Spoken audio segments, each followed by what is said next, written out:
Barrackpore police কমিশনারেটের প্রশাসনিক কড়া নজরদারিতে ব্যারাকপুর প্রশাসনিক ভবনে আজ চলল নমিনেশন পর্ব।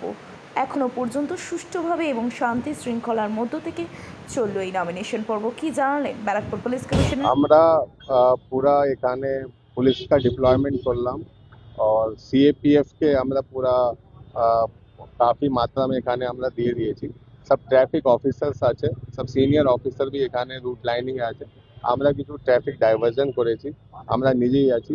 তো এটাই নিয়ে সবাই পলিটিক্যাল পার্টিকে বলা হয়েছে কি কোনো এটা ঝামেলা উমেলা না হয় এখানে, और जो सपोर्टार्स আছে ওনাকে উনিকে কনভিন্স করবে।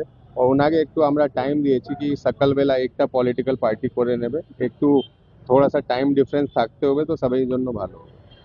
এটাই ব্যবস্থা। হ্যাঁ, পুরা 100% সুরক্ষিত হবে।